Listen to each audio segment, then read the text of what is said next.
Greetings and bienvenue, Midnight Crew. Thank you for returning to this broadcast. And welcome to new viewers joining us for the first time. If you like a video, then feel free to subscribe. Hello/X/. I've lived in Northwest Canada most of my life. I'm about an 8-hour drive away from the Alaskan Yukon border. Here are some of the various odd things I've witnessed and heard. I'm going to do my best to write them in chronological order. Not all of the happenings were in this area, which is the end of the road. There's one road in-out, and right up against the sea. There is a large indigenous population here. This is about 45 minutes away from the infamous Highway of Tears. Some of these are paranormal, some just spoopy in their own right. Apologies for any mistakes. I don't feel like making corrections after going through these memories. I'll be posting a few. Hope you enjoy the read. Be me. Be a 7-year-old little tomboy girl in the 90s. Sleeping over at my best friend's house, 2 doors down from me. He has a bunk bed. Him top, me bottom. Can't sleep.jpg from the bottom of the bunk. I can stare out his rather large window. Pretty dark Sitka tree line. Stars shining above. Something bright pops into view. I get up and go to the window because I'm in awe. Coming down on a 45-degree angle. Ish is a teardrop-shaped mass.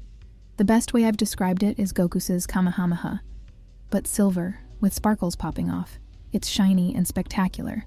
I've seen comets, but this thing is friggin' massive. It does have somewhat of a tail, but not a long trail. Think it's a meteor, but it's so large I'm in a bit of shock, not knowing if I should wake up people and warn them of the incoming impact. Just above the tree line now, .png, all of a sudden, like a ball being hit by a tennis racket in slow motion, it changes direction. It's now doing a 45-degree angle upwards, like it bounced off, but it never changed color, never changed speed. Just changed direction, lose sight of it. Pick related, tail is shorter and fatter, and looks like that shape but made out of sprinklers simultaneously going off in a ball check if friend is awake. He's not. Damn, go back to bed.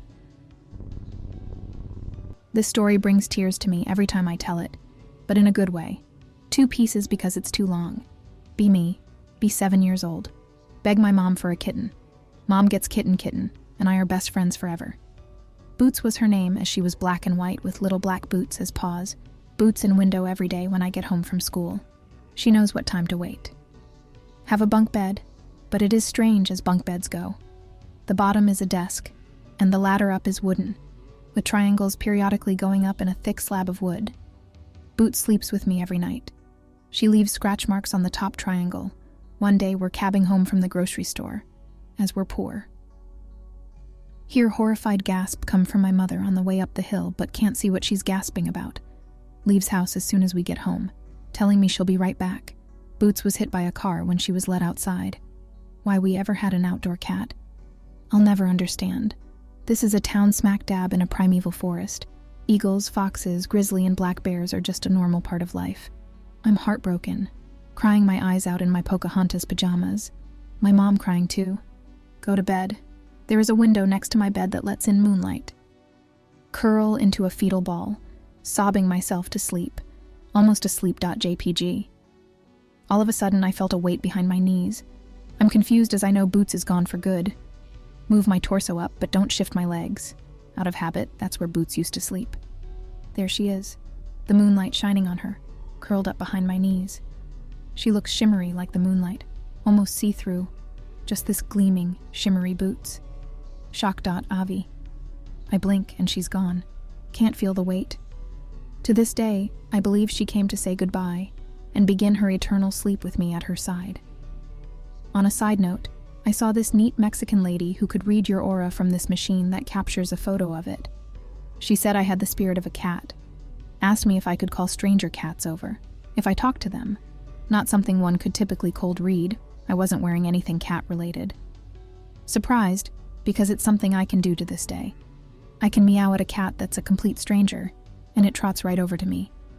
She proceeded to tell me I'm an animal talker, and that I should try with different animals. I even talked with a lynx.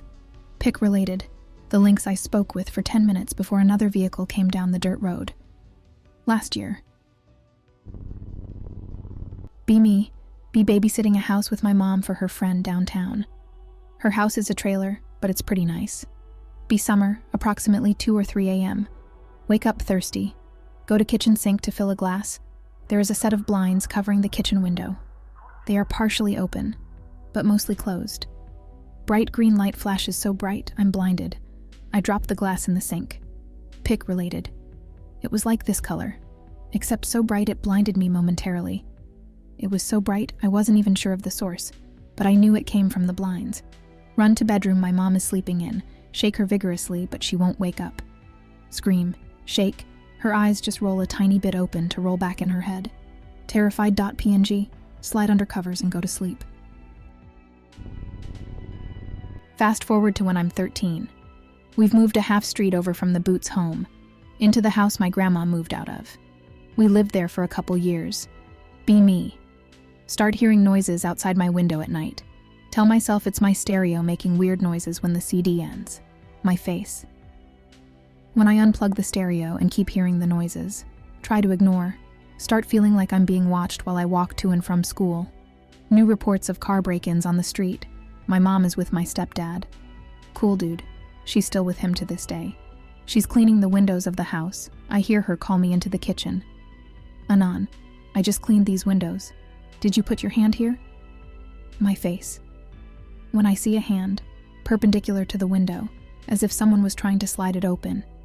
No, Mom, that wasn't me. Mom tries to clean it off. Our faces when we realize it's on the outside. My stepdad was at work. Nobody else lives in this home. Me on high alert. I see an odd guy one day in the distance wearing a white hoodie. It looks like he's looking into windows and cars.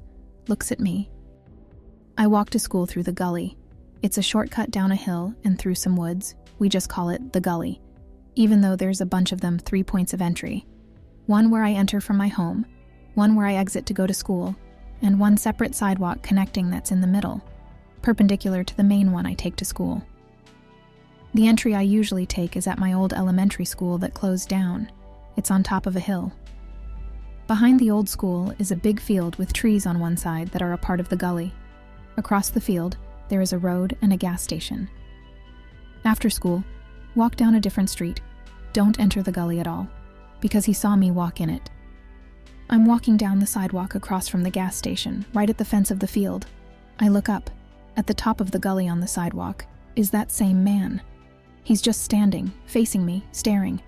He watches me walk down the sidewalk.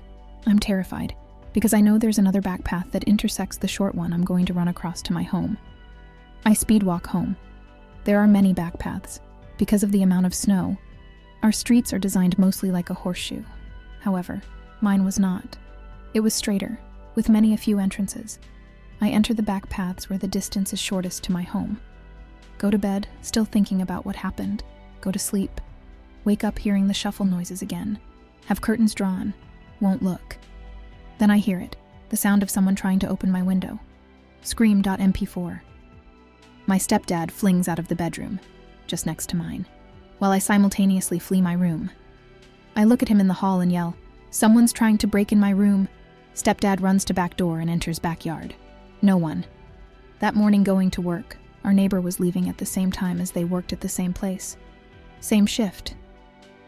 My neighbor mentions he saw a man, white hoodie, jump over our small backyard fence and flee down the back path.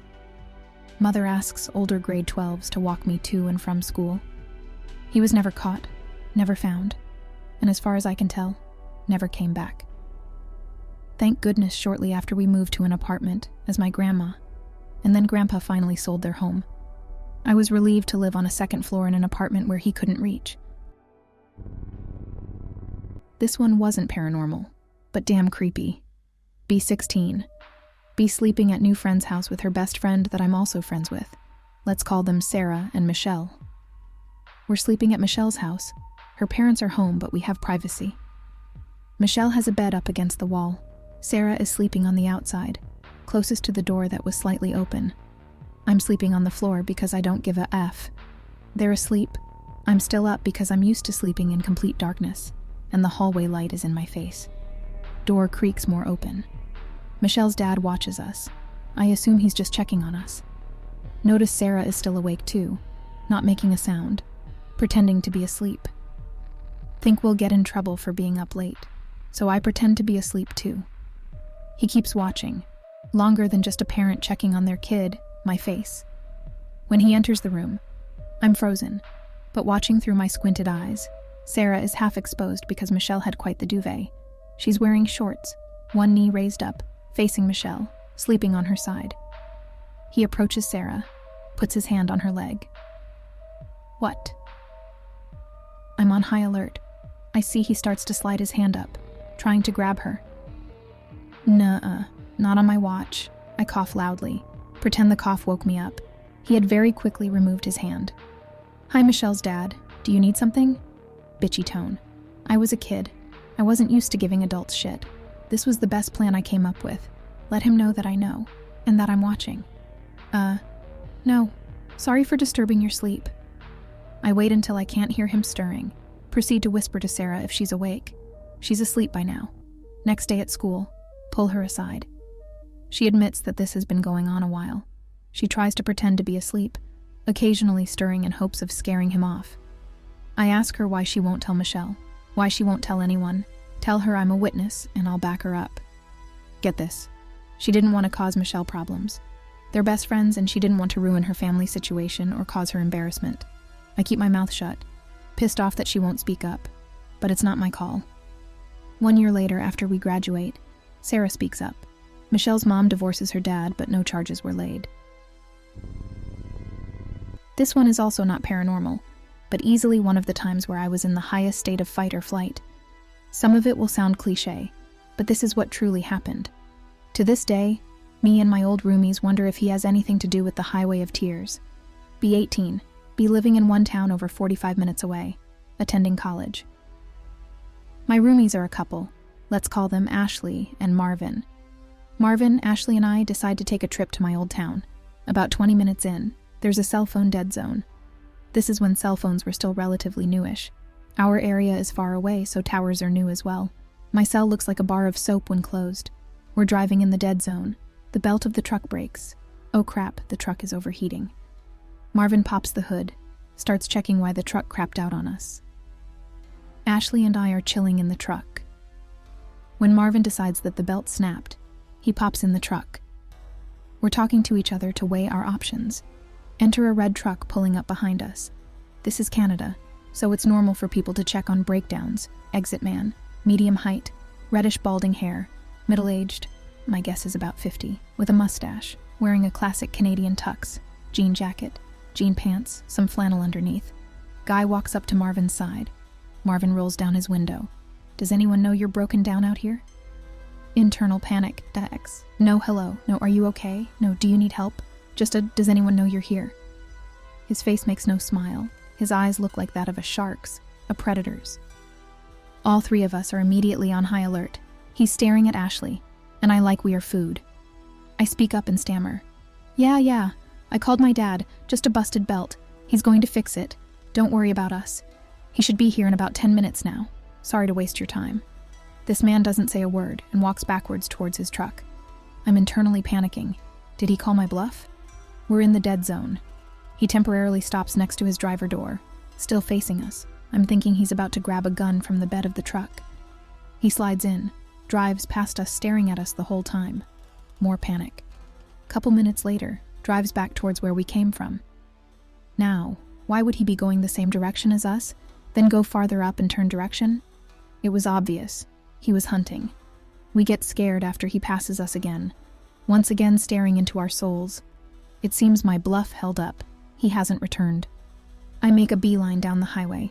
I tell Marvin to stay in the truck with Ashley, in fear he would come back to an empty truck and know we were on foot. Call my stepdad. Tell him we need a ride ASAP. Now my stepdad at this time was an alcoholic. Smoked a lot of pot. So when we told him the story, the fear in our voices somehow went unnoticed. We were asking him if we should go to the police. He said he didn't do anything. So it was a waste of the police's time.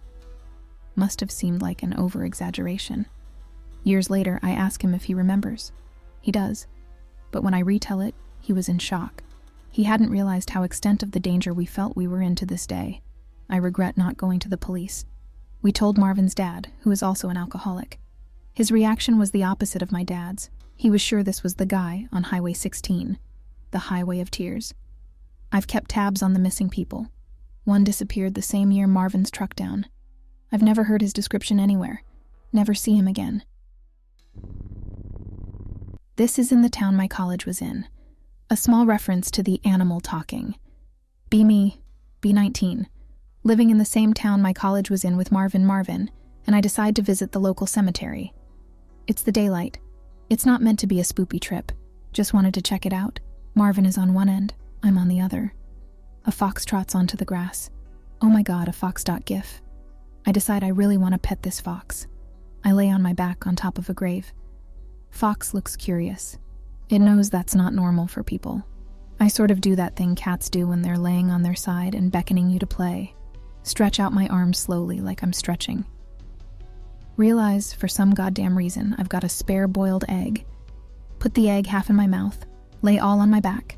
Fox trots over, I pet it, and it snags my egg. I hope you like it. .jpg. Fox trots back in the bush it came from. Pic related. Another fox I spoke with near Dee's Lake last year. I didn't get to pet it, but it hung around for quite some time, even when my dog was barking at it from the truck. Very chill, weight sitting 3 feet from my toes. I love foxes. Classic cat software running on dog hardware. Be me. B22, am now exiting the vagabond lifestyle, traveling around the East, but living in Ottawa. I decide I'm taking 3 days off work to go to Toronto to see Alcest and Enslaved live. I decide to hitchhike, because I didn't want to burn money on a bus. Just hit highway, making my way out of town. Some dude driving a small rig pulls over. He's going to be passing through Toronto, so instant ride. I'm stoked guys from Nepal, smaller than me. Seems chill, but not overly friendly. We have somewhat of a normal trip, talking a bit, but otherwise quiet. Feel confident enough to nap. Wakes me up to make me duck. What? He proceeds to tell me his company has a very strict no hitchhiker rule, and that he's worried another trucker will see and rat him out. Go with it. Duck every time another semi goes by. Entering Brampton, have to duck a lot. It's getting annoying. Finally, on the 401 going down Yonge Street. Ask him to let me out. Doors clicked. He locked them. There's childproofing. I can't unlock or open. The speed is fast enough. 4-lane highway on each side, so it'd be disastrous if I jumped out. Knife might scare him into a crash or cause a bad struggle. Think.jpg. You're coming with me to Mississauga. What? Now this part, I must say, is something my genius friend, let's call her Cindy, came up with. She was a vagabond junkie. My mind is searching, and remembers some key words from a conversation I had with her about protection. Anon, what do people fear more than guns, knives, or retribution? I don't know, Cindy, what? A slow death. Shows needle. Ever since that conversation, I kept a clean, unused but unpackaged needle in my purse for such an occasion. Donated by our heroine, loving heroine, Cindy. I'm not coming with you to Mississauga. Oh, yes, you are. You can't get out. Whip out needle. Uncap it. You don't know what I got. You feel like finding out. Of course I have no AIDS, no Hep C. The needle is unused, but he doesn't know that. He stares in shock, utterly terrified, and immediately proceeds to pull over. Nice and slow so I don't poke him by accident. He unlocks door. Rig is stopped. Open door. Jump out. Cap needle. Grab my bag, and move on my merry way to gush over Neige, and hoping Enslaved plays Store en Tid, Tingre en Nat. Proceed to have a weird but awesome time in Toronto pic related. Neige, yes, I like Peste Noire too. Sue me. I got to shake his hand and say hi, wanting to mention I almost got kidnapped just to see him, but didn't want to lay that weird fan shit on him, so I kept it short and sweet. Didn't get to meet Enslaved. But they both did a fantastic show. Small venue, not overcrowded, perfection. So remember Anons, unless the person driver has AIDS, and or Hep C, a needle can strike more fear than a gun. This next one left such an impact on me that the next year, when my employer offered to pay for a vacation to anywhere I wanted, I chose to go to Arizona to the International UFO Congress. Be me and the dude I'm with at the time. Let's call him Steve. Decide we want to go camping. We're both poor, so we don't have that much gas money to burn.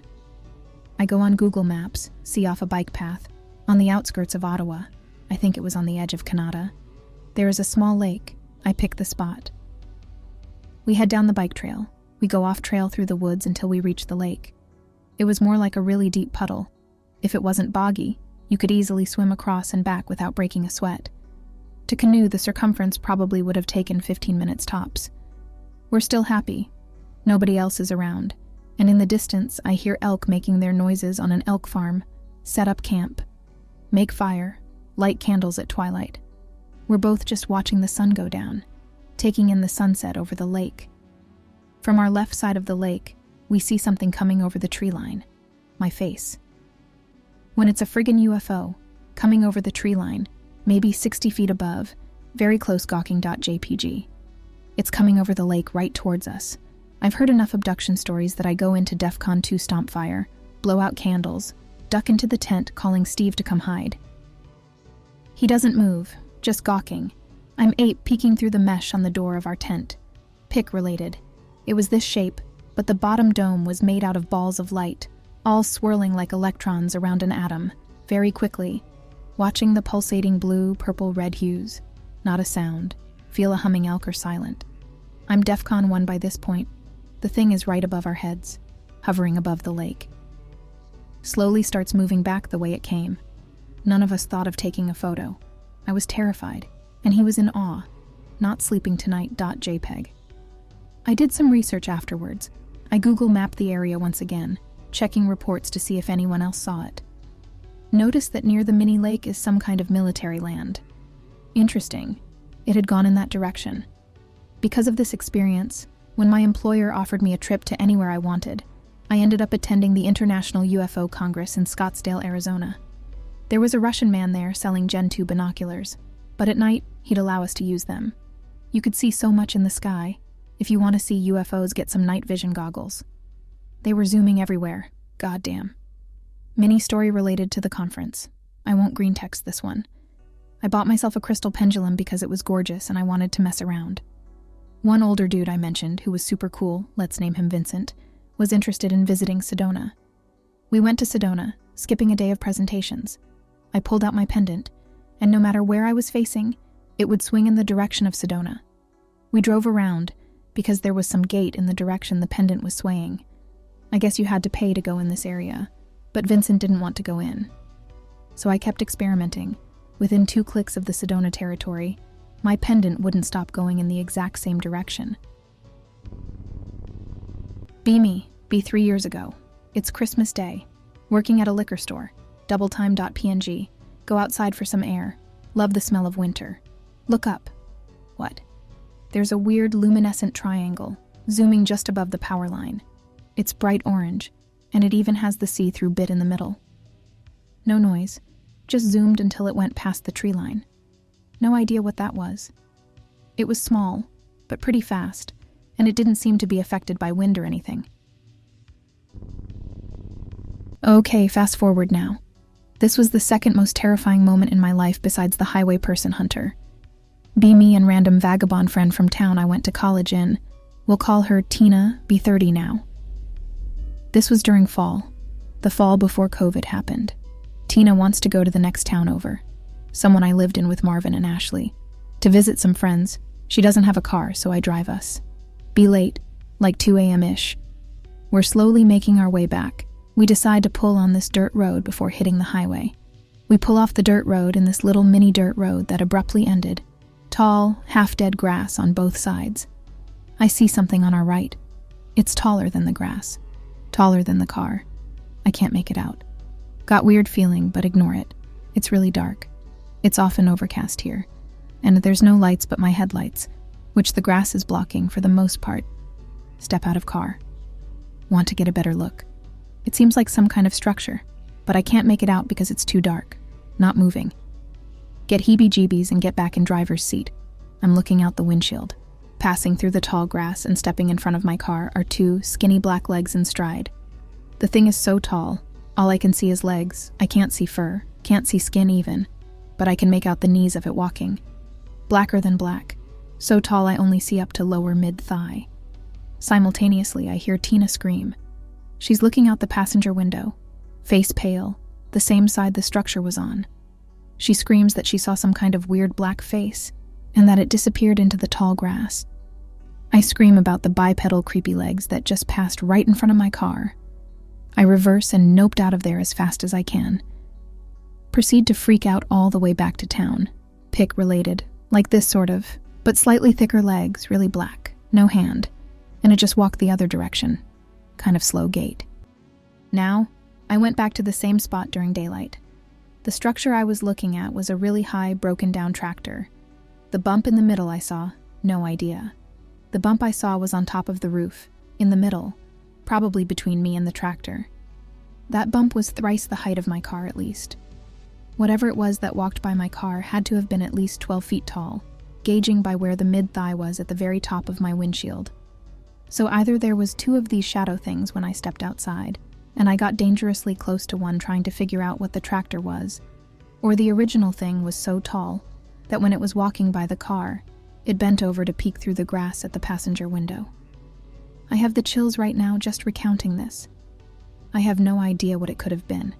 It was too tall for a moose, and only had 2 legs. The distance between the tall grass was more than wide enough for my car. I would have seen a quadruped full stride, other legs included. The legs were too skinny to be a Bigfoot's, no muscles, no fur. I have no explanation to this day what it could have been, but it has since opened my eyes to what can be lurking in and around our gargantuan forests. Oops, messed up the chronological order. This happened 2 years before the legs. It's not paranormal, but still pretty crazy. To preface this, bears and bear encounters are normal here. We live on an estuary. It's not uncommon to have a grizzly or black bear sitting on your step. Close encounters, I'd say at least 20. But his by far was the craziest encounter I've ever had with bears. Be 4 years ago. Get job in Kemino awesome boat ride land, and get introduced to my new boss. The land is pristine, a few Alcan, now Rio Tinto complexes, an old empty tiny town, and a massive power station in this gorgeous inlet. Beautiful river, not far from my window. First day there, I settle in, get the rundown of my job, do some paperwork, etc. Day ends, I decide to get the lay of the land. I've already been warned about bears, but I scuff it off due to growing up not far away, and being used to them. I walk across this bridge past some powdery stuff, see a dirt road, a few mounds of gravel. The area is open. The dirt road leads to another dirt road that connects to a perpendicular road that follows the river. Ooh, river time. I start walking down this dirt road, not far from the bush line. I see a dead bush laying across the dirt road. Interesting.jpg. The area is open with no bushes or trees, save the bush line that is about 100 meters up ahead. Wonder how it got there. It looks so odd. Just this bush in this open dirt area, but clearly across where the road is traveled. I grab it, throw it to the side of the road. It's light because it's dead, but it's long enough to hilariously block the road. If you were driving, you could literally just drive around it and continue. Tell myself it somehow. The wind must have blown this bush here. But nothing else? Keep walking. Get inside the bush a bit on the dirt road. Start following the perpendicular one along the river. Get maybe 30 paces when I hear a big snapbear.png. Can't see it, but can hear it in the brush. So I turn around and start humming to myself to announce my presence. Making my way back, I turn to go back down where I came from. The bush is back in the middle of the road. I had just tossed it aside, and now it was perfectly back in place. Start freaking out, thinking there's a weird hermit somewhere. Start walking, keeping my eyes and ears open. DEFCON 2, past the bush into the opening, freeze. As soon as the bush cleared, I saw on my right-hand side a full-grown sow grizzly bear. I realized the one I heard was her cub. I am now between a 600-pound force of nature that is also a mother, and her baby. The worst bear situation you can be in. I realize she moved the bush. I apologize profusely for moving her bush. I didn't know. I continue walking slowly, trying not to make eye contact. Pretend I don't even care she's there after apologizing. She made a quiet huff. Didn't bat the ground though. Didn't growl. Didn't vocalize. Yes, I even kept walking to the point where my back was turned to her. I knew no chance of outrunning, but I kept my ears open to see if she would follow me. She does a little bit, but not quickly, and only follows me for about 30 more paces. Don't turn around, trying to walk slow, but still speed walking. Wait until I'm at least 300 meters away, turn for a quick peek. Her cub pops out, a yearling, pretty decent size. They both trot off back into the bush after a while. My adrenaline was so high, I somehow couldn't find my key. I came to realize simultaneously that I had locked myself out of my room in the staff house. Adrenaline still high. Can't remember which room my boss is in. Kind of late, so I just break in my own room to not wake anybody. I borrowed one of those plastic cards with the punch holes in it on a fire extinguisher. Card myself in, shake myself into my PJs. I came to find out here in Kemino. The bears are really intimate with the compound. They have no fear of humans. Everyone drives around, even when just crossing to a complex 20 paces away. One cook never leaves the staff house. She cooks in the staff house, lives in the staff house, and has never set foot beyond the staff house besides getting in and out of the shuttle that takes us to the boat. I myself still walk around freely.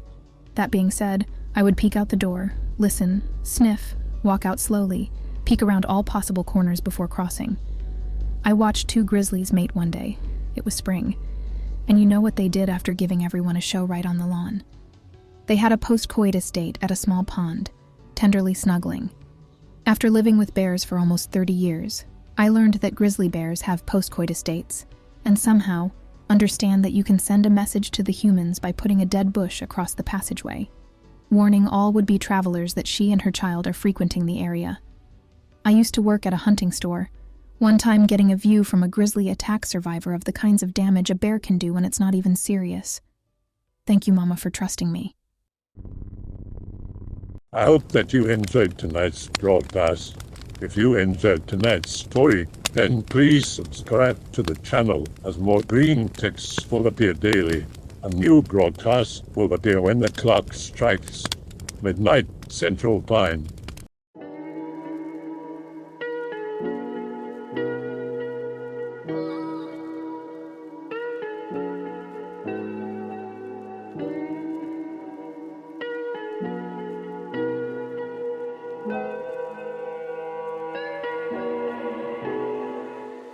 Remember to check out the Odyssey page in the description for a second archive of the channel's videos. There's also a Rumble archive as a backup.